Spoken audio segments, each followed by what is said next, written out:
My new roommate heard a noise and panicked, then ran to me and wrapped her arms around me. I still remember the exact sound that changed everything. It wasn't loud. It wasn't even terrifying. Just 3 slow knocks somewhere inside our old apartment, long after midnight. I had barely looked up from my laptop when my new roommate burst through my bedroom door without knocking. Her face had gone completely pale. "I heard someone," she whispered. Before I could answer, another creak echoed through the apartment. She let out a frightened gasp, ran straight toward me, and wrapped both arms around me so tightly I could barely breathe. At that moment, I had no idea that those few seconds would become the beginning of the most unexpected chapter of my life. My name is Ethan, and 6 months earlier I had moved to Brookside, a quiet town that seemed too peaceful to hide any surprises. After a difficult breakup and losing my previous apartment because the rent doubled, I was desperate to find somewhere affordable. My coworker mentioned an old Victorian house that had been divided into apartments. "The landlord is nice," he told me. "The building is old, but it's clean." He forgot to mention that old meant every floorboard had its own personality. I rented one, while the landlord searched for another tenant. For almost 3 weeks, I lived alone. Then Lily arrived. She was carrying 2 oversized suitcases, a backpack, and what looked like 3 potted plants balanced in impossible positions. "I've got it," I laughed, helping her with the bags. "You don't have to." "I know." She smiled. It was the kind of smile that made people immediately feel comfortable. "I'm Lily." "Ethan. Nice to meet you." She looked around the apartment. "Cozy. I think that's the nicest thing anyone has ever said about this place." She laughed. That became our first conversation. Living together turned out to be surprisingly easy. She loved cooking. I loved washing dishes. She woke up early. I stayed up late. She decorated empty shelves with tiny plants. I fixed anything that broke. Within 2 weeks, we had settled into an easy routine that felt strangely natural. Every morning, she left sticky notes on the refrigerator. "Coffee is fresh. Don't forget your meeting. I made too much pasta." Sometimes I'd answer with my own notes. "Plant number 3 looks judgmental. Your leftovers saved my life." She always replied with tiny smiley faces. Our friends joked that we acted like an old married couple. We always rolled our eyes. "We're just roommates. Nothing more." At least, that's what we kept telling everyone. One Friday evening, the power went out during a thunderstorm. The apartment became completely dark. "You scared?" I teased. "No," she said, "maybe a little." We found candles and played cards for nearly 2 hours. Without phones or television, we simply talked. She told me she'd moved away from home because she wanted to prove she could build a life on her own. I admitted my breakup had left me wondering whether I was enough for anyone. She looked at me quietly. "For what it's worth," she said softly, "I think someone made a really bad decision letting you go." No one had ever said something that kind, so casually. I never forgot it. Weeks passed. Life became comfortable. Maybe too comfortable. I started looking forward to hearing her keys at the front door every evening. She started waiting until I got home before eating dinner. Neither of us questioned it. Then October arrived. With October came strange noises. The building seemed to come alive after midnight. The pipes knocked. The attic groaned. The wooden walls cracked as temperatures changed. "It's probably the house settling," I told her. She nodded. But I noticed she started locking her bedroom door every night. One evening she admitted something. "When I was little," she said, staring into her tea, "someone tried breaking into our house. I looked up. My mom and I were alone.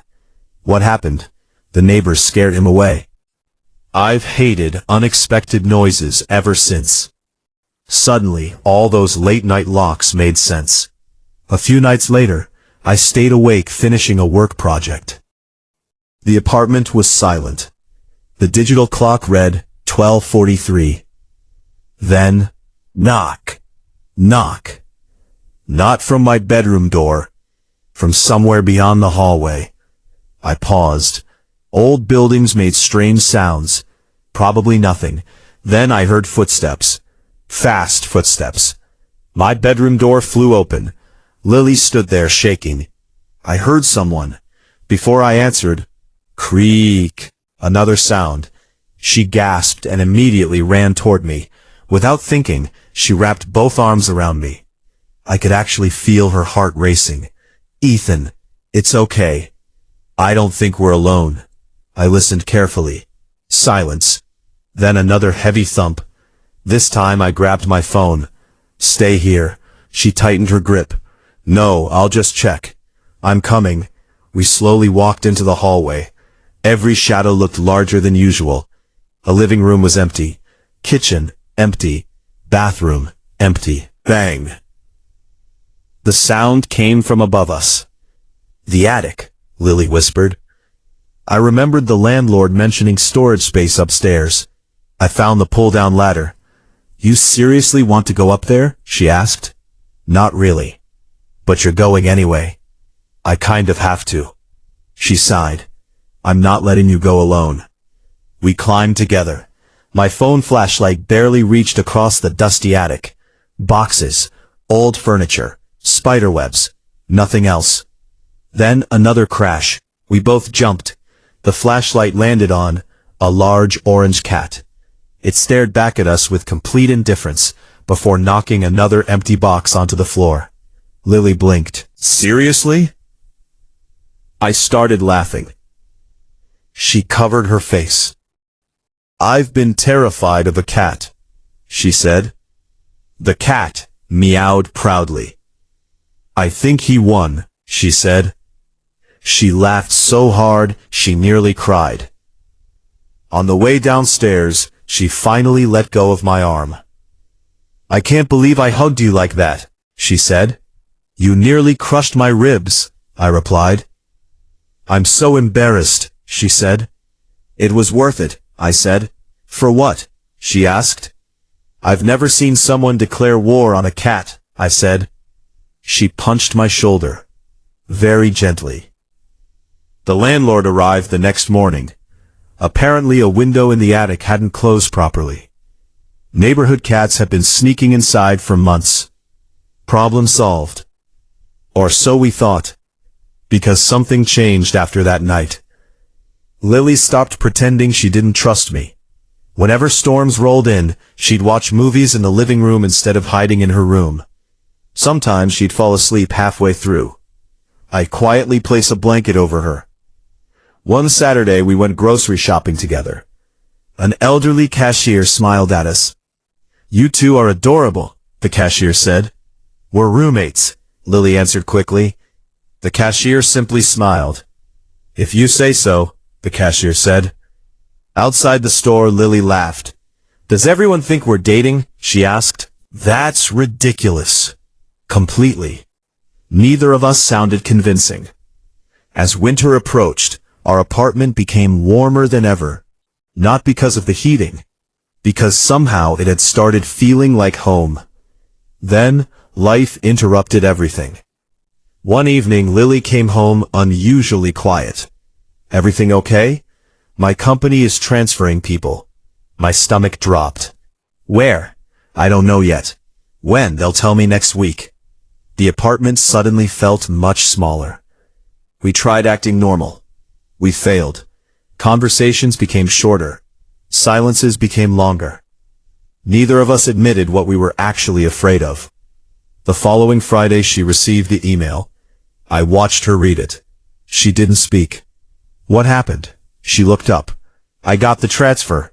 My chest tightened. Congratulations. Oh, it's another city. When? 2 weeks. I even smiled. Inside, everything hurt. That evening, neither of us watched television. Neither of us cooked. The apartment felt strangely empty, even though we were both sitting there. Finally, she spoke. Can I ask you something? Sure. Would you miss me? I laughed softly. Every day. Her eyes filled with tears. I'd miss you too. Neither of us said anything else. Maybe we were both afraid of what came next. The night before her scheduled move, another storm arrived. Wind rattled every window. Thunder rolled across the sky. Knock, knock, knock. The exact same sound. A second later, my bedroom door opened. This time, she wasn't panicking. She simply stood there smiling. I heard a noise. I smiled too. The famous attic cat? Probably. She walked over anyway. Then, just like before, she wrapped her arms around me. Only this time, she didn't let go. I've been thinking, she whispered. So have I. I don't want to leave. You don't? My company gave me a choice. You said they transferred you. They did. But I can refuse. I stared at her. You'd stay? She looked into my eyes. Only if I'm staying for the right reason. My heart pounded louder than the storm outside. Lily. I think somewhere between sticky notes, burnt pancakes, thunderstorms, and one very dramatic cat. I fell in love with my roommate. For several seconds I couldn't speak. Then I finally managed to smile. I was wondering how long it would take you to figure that out. She laughed. You knew? I think I knew the night you ran into my room. The cat? No. The hug. She looked embarrassed again. I really squeezed you. You did. Worst first impression ever. Actually, I gently hugged her back. It turned out to be the best moment of my life. Outside, the storm slowly faded. Inside, everything finally made sense. She declined the transfer the next morning. The attic window was repaired. The orange cat was adopted by the landlord. And every now and then, when a floorboard creaks or an old pipe knocks in the middle of the night, Lily still smiles at me before pretending to panic. Then she walks across the room, wraps her arms around me, and says exactly what she said the first time. I heard someone. Now I always give the same answer. I know. And every single time, I secretly thank an old apartment, a frightened roommate, and one mischievous cat for bringing the right person into my life when I needed her most.